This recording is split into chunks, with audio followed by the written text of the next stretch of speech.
We welcome to the show, Rosalind Bailey. How's it going?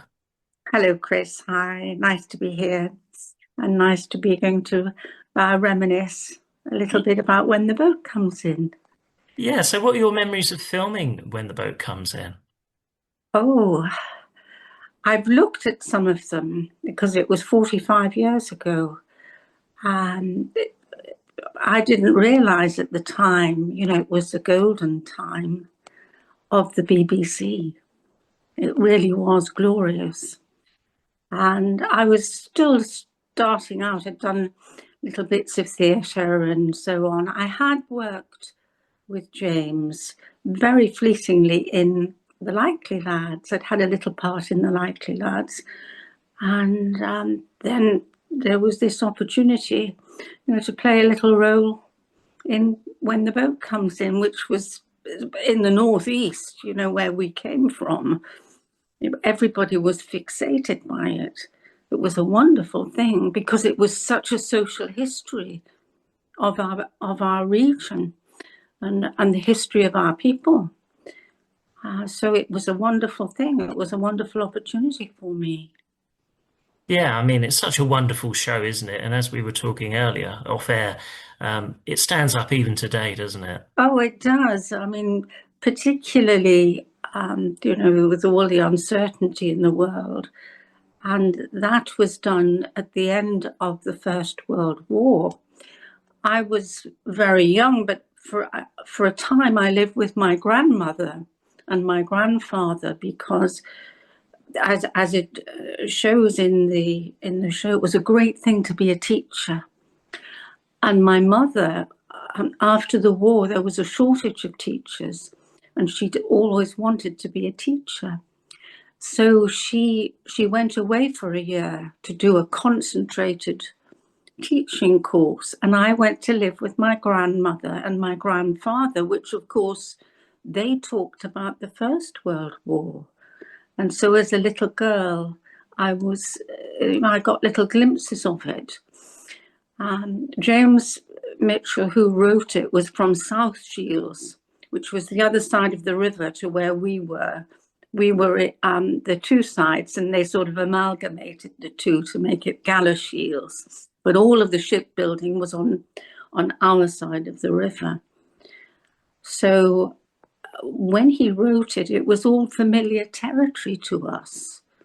We'd been brought up with we could see the cranes. This was after the Second World War. We could see the huge cranes where they were still building ships when I was young. But then, of course, like in the series, it just all went away and all of the shipyards closed.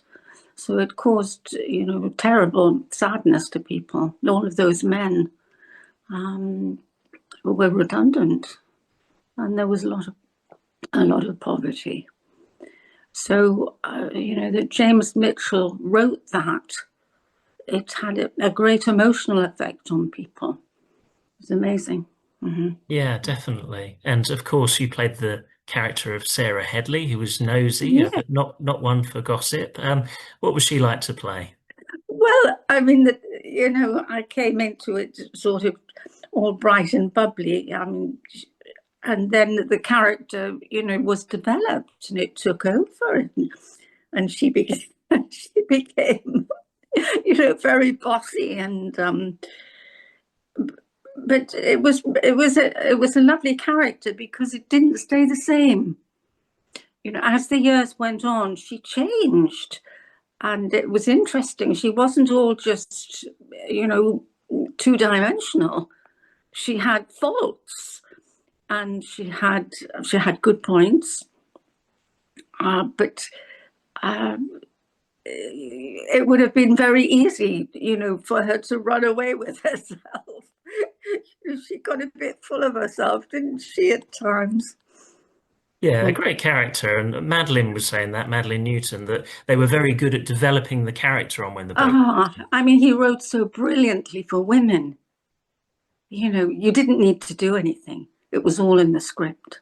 He wrote for, but apparently when he was a little boy, he used to sit underneath the table and listen to the women. And of course, the women were keeping everything going because the men were away in the war, or they were damaged after the war. A lot of them were ill or had emotional problems, and so the women had to sort of really rise up, didn't they? Yeah. And you mentioned the creator. We're going to be speaking to his son soon as well, so that'll be Ah, exciting as well. Peter, Because yes, he took on the book afterwards, I believe, and then he that's did a stage right. show. Yes, he did a stage show over at the Customs House. Um, the Customs House. When we filmed When the Boat Comes In, we in I think it was in series 4, and James, Jack were trying to make money again with a market stall, and we made a lot of money, and we filmed it outside the old Customs House in South Shields, and subsequently Ray Spencer and the council developed that into a theatre, and it was called the Customs House Theatre. What a theatre! What an amazing! It had the most wonderful atmosphere. Some theatres you go into and it sort of says, "Don't come in," but the Customs House dragged you in. This wall of affection. It was wonderful. I did one show there, and Ray Spencer, who just kept the whole place going. Um, He used to raise the money every year by playing the pantomime dame, which he wrote the show. He was brought the place down. It was amazing, like the old music hall, and the people loved him. And he, I think, together with um, James's son, they developed a stage show of When the Boat Comes In. I did go to see it. Yes, very good. That's good to hear. And what was it like working with Malcolm Terrace? Malcolm's gone to God now. I know. He worried so much. He was very vulnerable, lovely, really cared. He worried that, we were playing these people who, terrible things had happened to them, but he thought that we had so much, in the 60s and 70s. I mean, it was a golden time, and he worried that we should have been more like them, the people we were playing. Many years later, and I think he was very encouraging to me. He's a little bit older than me, and he'd done other things, and he seemed to have some sort of contacts as well with sort of more academic. And years later, they did the Hercule Poirot, the murder of Roger Ackroyd, and Markham played Roger Ackroyd, and I think it was through him I got a little part in it. I had a little. She did, it wasn't a big role. She died in it. The character I played. Malcolm. You're always very sweet to me. Very nice, very courteous, and it was good because his character was uncertain, and it sort of gave me courage. The fact, that he was being exploited by Jack, and also, I think she was very ambitious, and it was a big thing, to be married to a counsellor, and they were getting on in the world. They weren't going to go under. It was good. It was great. Yeah. And of course, Sarah and Matt formed a great team after Yeah, Jack leaves the Fitters Union. And Sarah was exactly what Matt needed, wasn't she, I think? I think so. I think she, she didn't want him to. She wanted him to reach his potential. So perhaps she pushed that a bit hard, because I got quite a shock later on. When they did series 4, and they said that he had died, and that that there'd been this other subplot, the fact that he'd been having an affair, and he'd been, what's the word? When he was taking the money, he was taking Embezzlement or something? embezzlement. That was Yeah. it. I found that difficult to believe about his character, because he always, seemed to want to please me, and to get on, and to help the men. He seemed as if he had morals and integrity. But so that was a bit of a shock. Yeah, I think it was to many viewers as well, because that episode you talk about is a very good episode, and it's probably one of the best of series four. But at the same time, it is a bit unbelievable in some ways that he would Well, have it's done a that. shock, but I looked at it, and I looked at the episode before, when Jack is on his uppers, and he's in a terrible state with alcohol, and he played it remarkably well. I mean, it is so difficult to play a drunk, but he did it brilliantly. And that, the scene where he was in the Doss house. Mm. Oh, That's a hard episode to watch, that one. there was a hard one. And the man who was mentally ill, the sadistic man, I thought that was played very, very well, very believable. And then when we had to do that episode, fortunately, there were two wonderful performances in that. One was Neil Dalglish, who played my brother. Lovely. And also there was a wonderful actress called, I think she was called Caroline Hutchinson, who played what would have been Matt's love interest in it. And she just got it right. There was so much colour in her performance. It was a tragedy because she died very young. But what a career she would have had. She got so much into that performance. So you believed that Matt would have been taken with her. And also that because Sarah was getting so ambitious and pushing him so hard, that you could believe that it had happened. And But it's a gift from heaven, that episode. And yes, yes. I would say it's one of the best of series four. And it's great the way Jack clears his name. He puts the money back, doesn't he? Yeah, And he solves the I problem. know. I'm that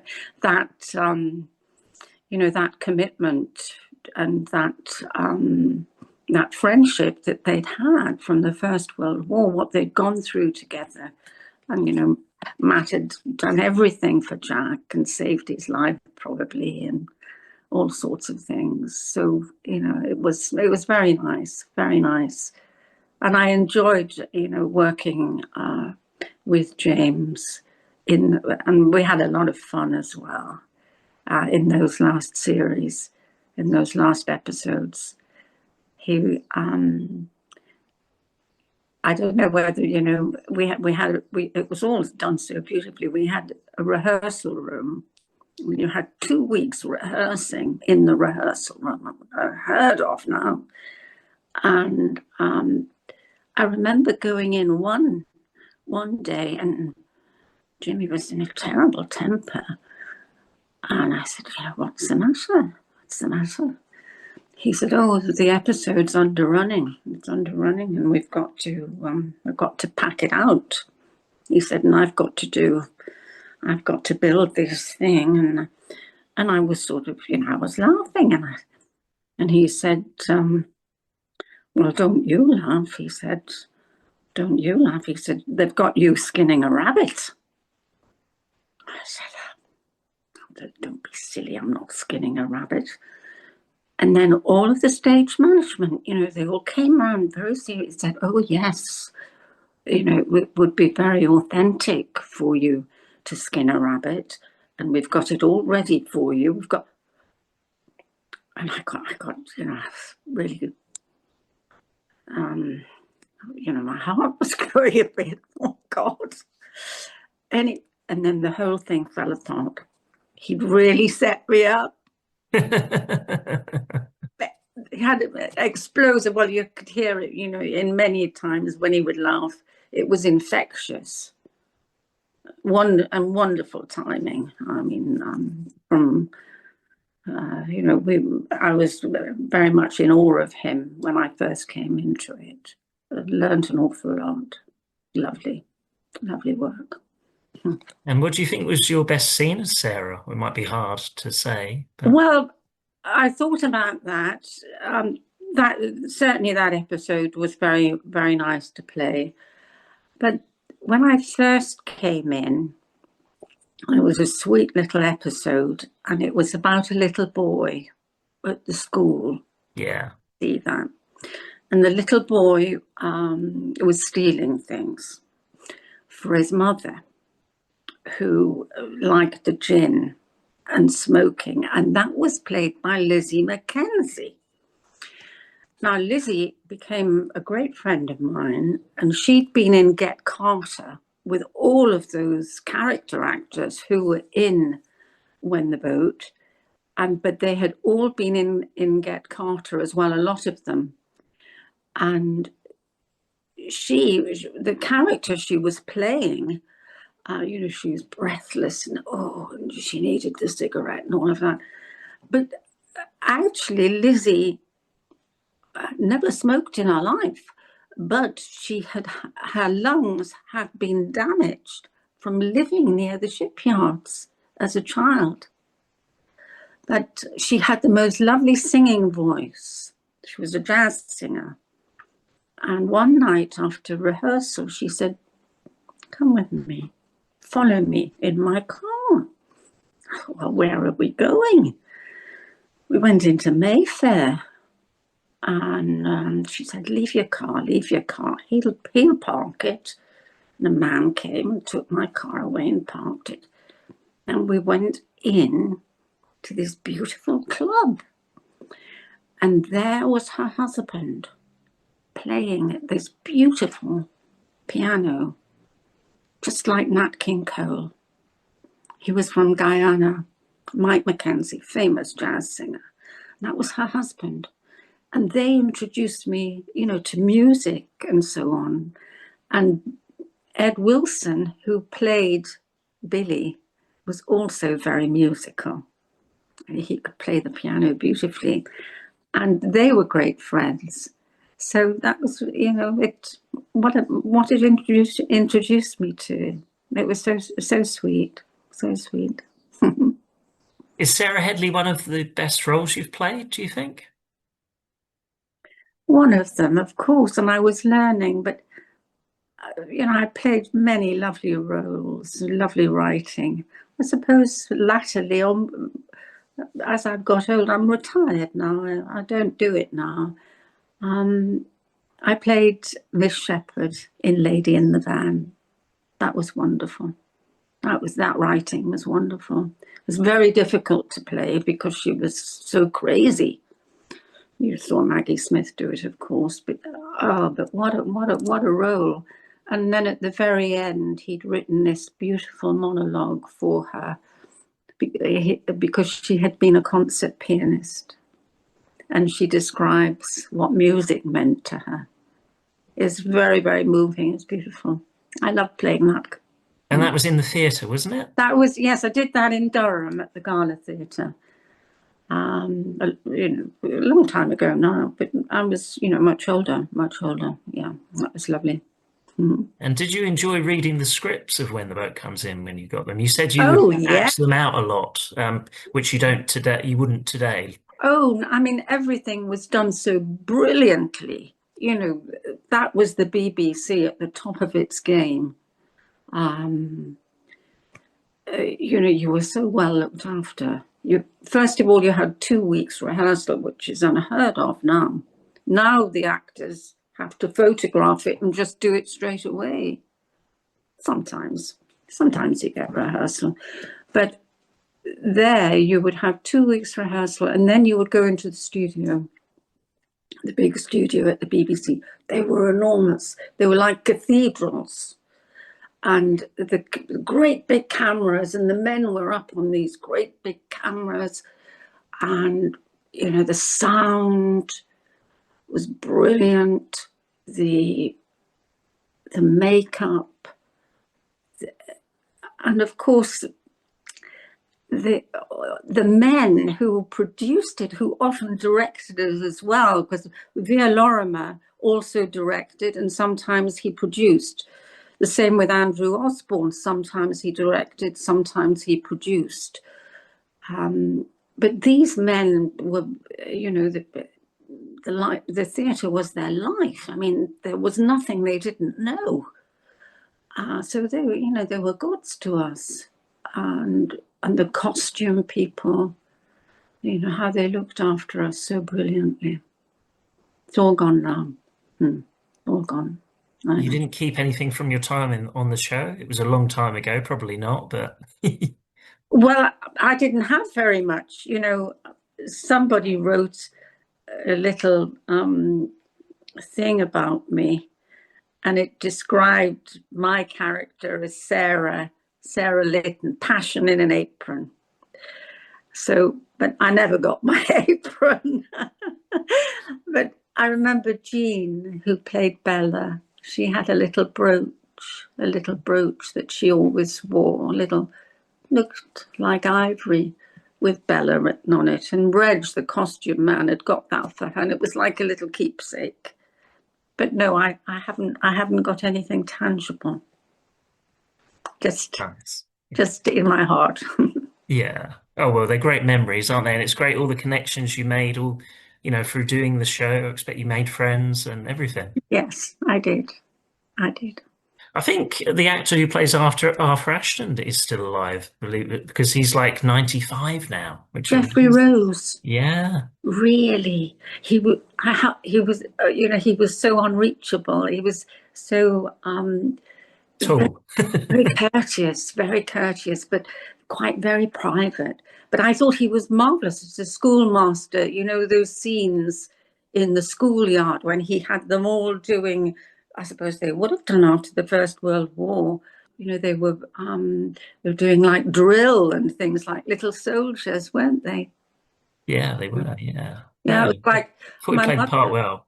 my mother had a school up in the she did become a teacher, and then she became a headmistress, and she had a school up in the west end of Newcastle, a very poor area, but it was a big Victorian school, just like that school. And I used to go up. She loved it. She loved her children.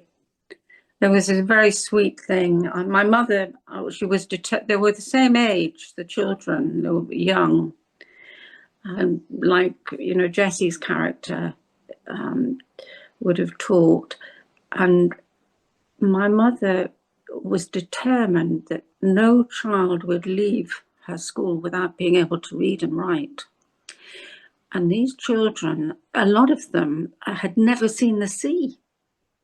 They'd never been to a theatre. And my mother used to take them. And she also taught them, we've kept the letters.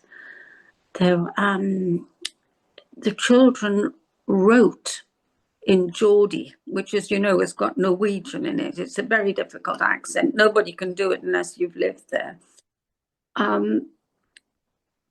So the writing was Geordie. And there was one little boy had written, "When I grow up, I will be a sheet metal worker like my dad. And I will win cups and medals. And I will have a room of my own. And I will be happy on my own." Sweet. She kept the letter. Anyway, years and years later, when she retired, she got a card. I don't know who this is from. And just inside it had, "From the sheet metal worker's son." That's nice. Still sweet, very sweet. Yeah. And as we were talking about Jesse and Mr. Ashton, I mean, there's an episode where they're looking for this boy. I think it's the one you were talking about, actually, The who little he was boy, yeah, stealing, yeah. and he was the fastest one in the school, wasn't he? That's why he was such Yes, a he good was the thief. runner. Well, Yes. And he could win races. I will win cups and medals. The but little boy. it's funny, Yeah. isn't it? And Small I world. think of that era, that's what happened, wasn't it? It was pretty much your only option back Well, then. or to get into the football as well. I mean, that happened later. Because that was a great thing. Well, look, you've got it now. I did a play at the Theatre Royal called Beautiful Game, which was about the football. It was funny because there's great rivalry between Sunderland in the red strip and Newcastle in the black and white. Anyway, we're doing this play, Full House, and a lot of people had come into the audience who wouldn't normally come, who were football supporters. And I played the mother of this girl, young woman, and she'd brought her boyfriend, who was, the audience didn't know, he was a Sunderland supporter. And my line was to the boy, well, can I take your coat, pet? And when I took his coat off, of course, he had the red strip. Well, the audience went mad. They were jumping up on the stage. Big rivalry, isn't it? Sunderland, Terrific Newcastle. rivalry. Yes. Funny. Yeah. I Mm. think Tom Seaton in the story, he had a trial at Sunderland, I believe. That was mentioned in the Did show. he? Oh, He yes. sadly died very young, didn't he? The actor who played Yes. Tom. Yes. I mean, yes, he did. He had cancer. And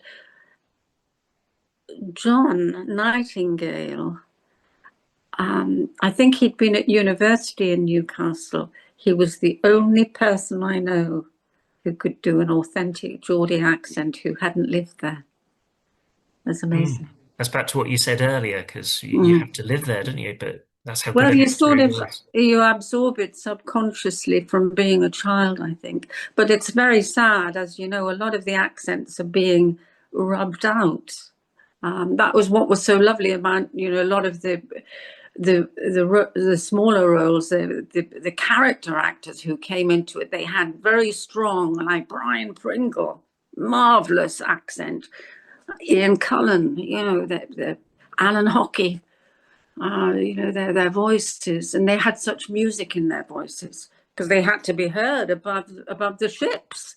You know, the noise and the clamour of the shipbuilding. Their voices were very strong. You know, they didn't ever need any help. You know, they had this terrific projection and lovely. You know, the voices were beautiful. Yeah.